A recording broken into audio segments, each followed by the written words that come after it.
light than this. Well, let's get the sun going down right behind me. What's up, everybody?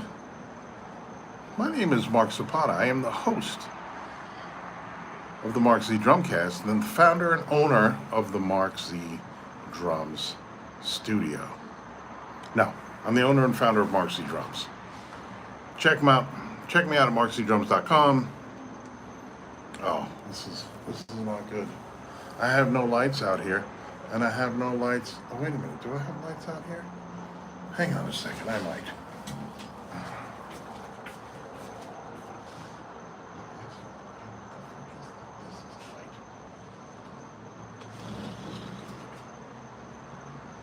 Is that a light out here?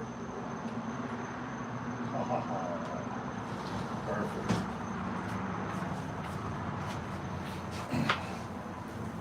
No, now you can see my beautiful face.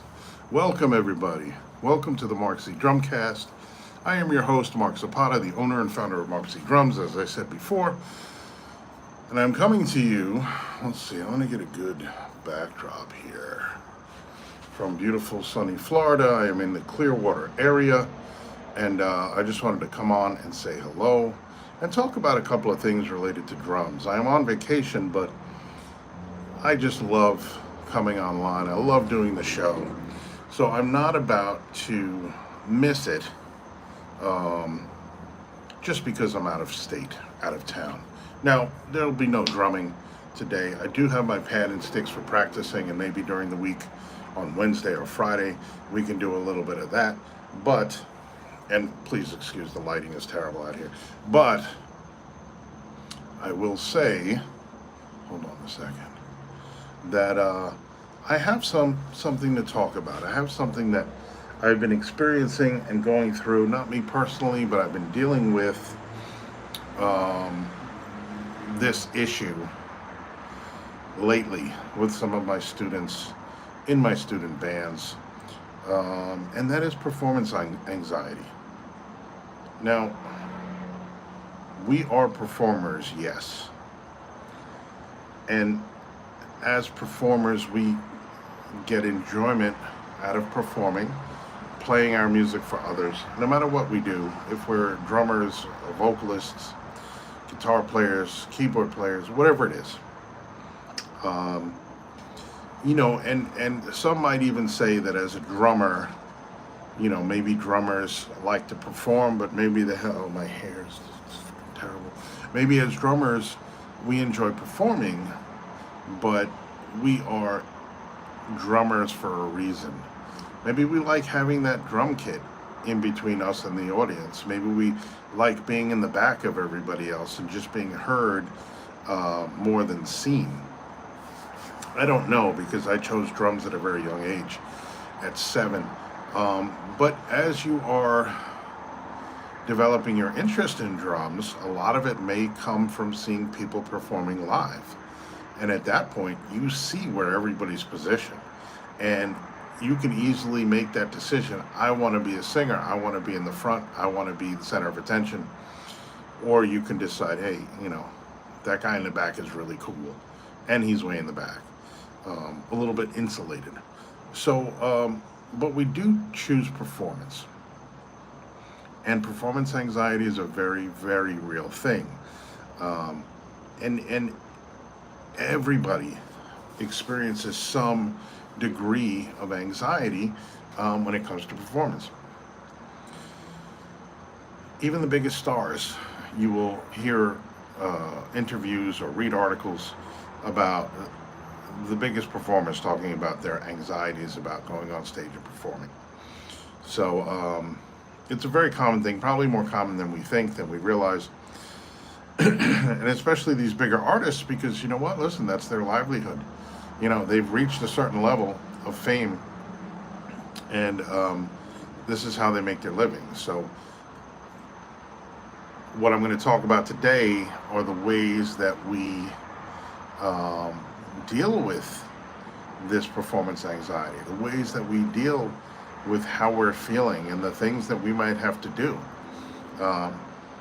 There's going to be another part to this week as I do a little more research and you know, come up with more examples, because I really do want to talk about how do we combat this thing, and how do we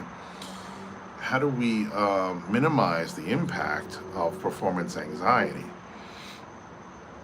And I will tell you the reason why before we get into before we get into my ways, the things that I do to reduce performance anxiety. I want to talk about why I'm even talking about this subject. I'm talking about this because I have students that I work with, and I have student bands that I work with, and I've been dealing with this a lot lately. Anxiety of performance and the pressures of performance that my students have been feeling for whatever reason. It could be self-inflicted. It could be pressures put on by outside forces. It's really hard to get to the bottom of it sometimes, because the students either don't know, or they don't want to talk about it, or they feel embarrassed, or they feel like, you know, they don't want to talk about it. But I think a bigger reason is because maybe they're not aware of where this is coming from and why they're feeling this way. I have had conversations with some of my students, and they express disappointment because they don't want to be that way. They want to just be able to relax and perform. They don't want to have to deal with this. And it's not, you know, it's not something that they want. So in particular, I have a couple of students. One is a multi-instrumentalist, and they have anxiety performing in front of me, first of all, which is crazy, because I think I really try to put my students as much at ease as I possibly can. And I don't pressure my students, and I don't pressure them to perform. I let them know that mistakes are okay. I let them know that however they perform, as long as they do their best, is what I'm looking for. I always say I'm not looking for perfection, I'm just looking for effort. So put out your best effort, and we will help you get to where you want to be. But it doesn't have to be perfect, because nobody is perfect. And what ends up happening is that I think I am successful at putting my students at ease. But, you know, this multi-instrumentalist student that I have is very talented. Very talented. Keyboards, vocals, drums, even plays some guitar. And it's really cool to see them perform. But, you know, when it comes to singing especially, and I think that has to do with being right up front, that's the biggest problem for this student. I would say drums is probably the second biggest problem as far as performance. And then piano, I mean, the student is so good on piano that I think that that's probably where they feel most comfortable. So I'm trying to work with those, within those parameters, and you know, making some adjustments and trying to help them to be comfortable. And if it doesn't work out a certain way, then, like I said, we make adjustments. We figure out how it does work, because I'm in no way looking to make my students uncomfortable.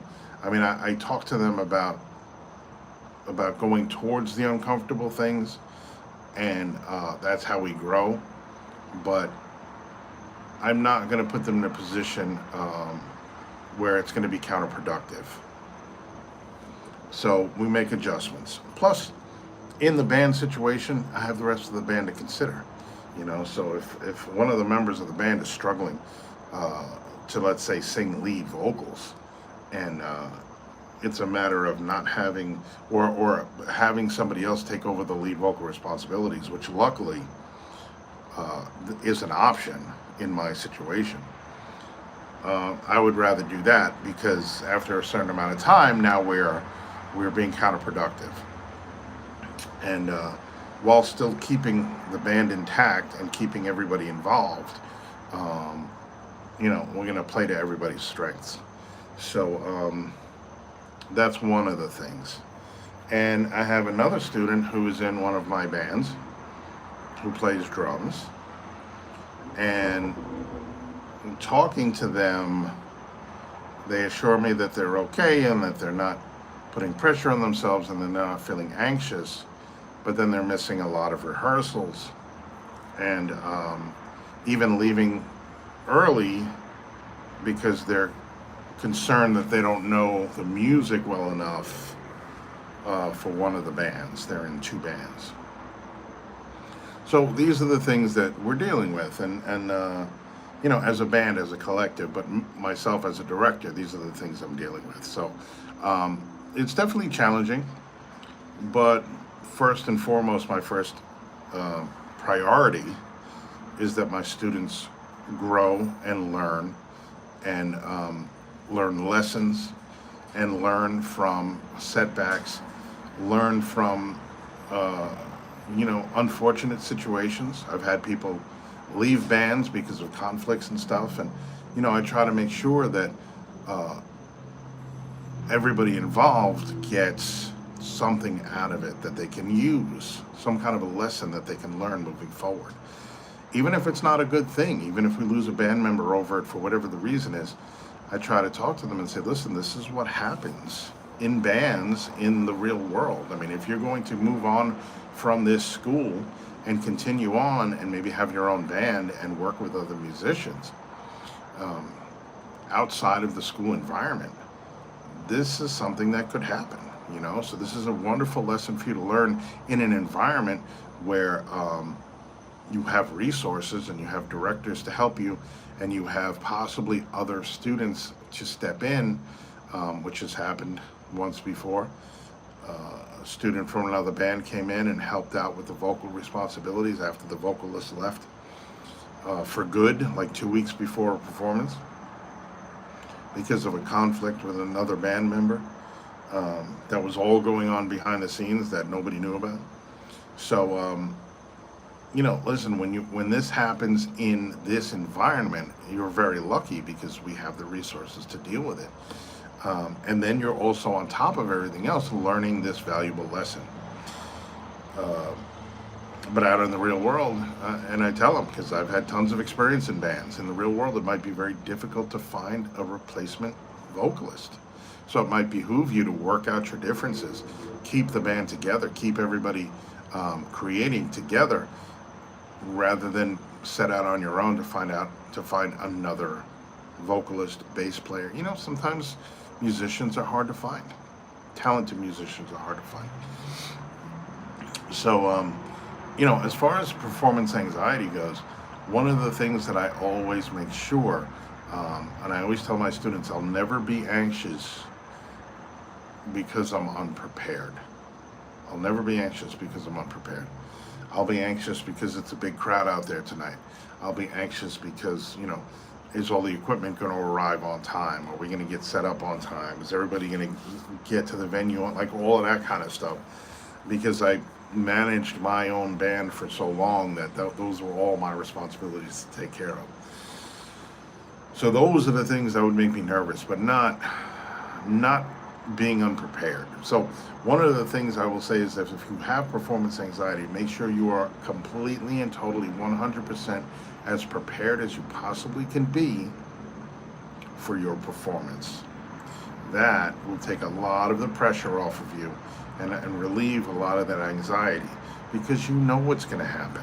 You're going to go out there and you're going to kill it because you're well prepared. That's the number one thing. Even breaking a stick. Oh, you're going to worry about breaking a stick? Make sure you bring a stick bag and hang it on your floor tile. Or bring a couple of extra sticks and put them close by so that you can grab it if you need it. Like all of these things that you can prepare and be ready for as many eventualities as you can. But the number one thing is to be ready to perform, to know the material, to be ready to go, to have everything you need. All of these things can reduce our anxieties quite a bit. not leaving things to chance, gathering the information that you need about the gig, knowing exactly where it is, knowing exactly what time it is, arriving early. All of those things can help to reduce your anxiety. Arriving early so you can get into the venue and see what's going on, see where your dressing room is, make sure you have everything you need, and if you don't, you still have time to make sure you get it. And just getting a lay of the land. I always felt incredibly comfortable once I arrived at the venue, got the lay of the land, spoke to the people I needed to speak to, and by getting there early, that allowed me to contact the people I needed to contact, make sure I knew where everything was supposed to go, so that when it came time for us to get up on that stage and perform, everything was already in place. So those are a couple of quick tips to help to reduce your anxiety if you suffer from performance anxiety. And if this is something that is a constant thing for you, like a regular thing, then you need to recognize that and start to do things that will help you. Start to figure out ways to reduce this anxiety, because it's happened before. You've experienced it before. I won't say that you're used to it, but you understand what might happen. You might understand what's coming down the road. I got a performance coming up, and I know last time I got very nervous. And what was I nervous about? So besides the couple of things that I mentioned, think about why you might be nervous. If you have any friends or family or anybody that performs, anybody that's musical, your bandmates, a teacher, your band director, whoever it is, speak to those people and tell them how you're feeling, because that could also help you to identify why you're feeling that way.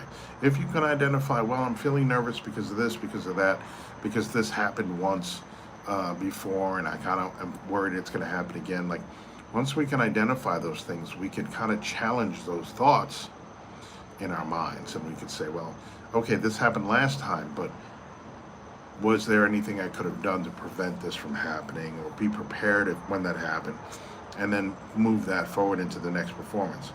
And then maybe through identifying why you're feeling the anxiety you're feeling, that maybe you will be able to either challenge those thoughts or be better prepared so that those things don't happen. So a lot to think about. I say however you can get out there and perform, do it. It's so worth it. It's so rewarding. It's so much fun. It's so exciting and exhilarating. And the feeling that you get after the performance is over, there's nothing better than that feeling of, I did it. And now I don't have to be worried anymore, because I did it and I was successful. I remember having a student doing a recital. This was when I was young in my teaching days. And I had a young student who was telling me at a lesson that he didn't think that he wanted to do the recital, or he didn't think that his mom wanted to do the recital. And I sensed that he was giving me a story, so I spoke to his parents. And then the next lesson, I came in and we talked about it, and he was saying, he doesn't think his mom wants him to do it, and I knew that that wasn't the case. And I said, I'm disappointed that you don't want to do the recital. I said, because I was excited that everybody would see how well you perform, and everybody would know what a good teacher I am. And with that, he looked at me and he thought for a second, and he said, you know what? I want to do it. And we got him up there, and he played great. And it was funny. I said, whatever you do, don't stop. If you feel like you made a mistake, don't worry about it. Whatever you do, don't stop. And I think in the next show, we're going to cover mistakes, because that's a topic of its own. And so the idea was, they were supposed to play a song for like 2 minutes, 2.5 minutes. And then they were supposed to do maybe, a 10-second fill or a 20-second solo at the end of the song. Well, my student went up there, and as soon as the song started playing, he started soloing. for like 2 whole minutes. He was soloing. And I know he got nervous and he wasn't sure what he was supposed to do. And he came off, and I went up to him. I said, well, how do you feel? I go, did you have fun? He goes, yeah, I had fun. And he goes, and I made a mistake, but I didn't stop. And that made me super happy. His parents were happy. He was happy. I was happy. Everybody was happy. Because he understood. He went up there and he faced those fears and those nerves. And he went up there and he performed and he had a great time. This is why I love recitals, because recitals give our students an opportunity to perform in a very, very safe and supportive environment for the first time and the first few times they're performing. Give them that sense of what it feels like to get that positive regard when they perform, and to be supported. Because believe me, I know when you go out into the real world, it's not all candy canes and cotton candy. You're going to get knocked down. But in the beginning, when you're young and you're starting out, there's nothing better and more valuable than that initial performance where you can catch that bug of, wow, that was really fun and exciting, and get all of that positivity to propel you forward in your performance career, in your music career. So that's all I'm going to say on that tonight. Thanks for anybody who's tuning in. I know it's a very different format from what we're used to, and you know what? That's not a bad thing. Change is always good. And I hope everybody enjoyed my talk today. If you got anything out of it, I'm super happy. That's why I do this. Remember, my life is music, my life is performing and teaching. And so if anybody gets help from anything that was said in this video, I'm very, very happy about that. So everybody, enjoy your week. It is a beautiful Monday down here in South Florida. And I will see you next time, Wednesday at some point. Probably won't be around noontime. I don't really know. I don't really have a schedule. I kind of flying by the seat of my pants down here, but today was a really good day, and I didn't get a chance to get on here until just now. But yeah, I will try to get on earlier on Wednesday and certainly on Friday. And then next Monday, we will be back to business. For those of you who are watching the show either now or later, and may miss Wednesday's show, happy Thanksgiving, happy holidays to you and your families, and I hope it's wonderful for everybody. So I will catch you next time. See ya.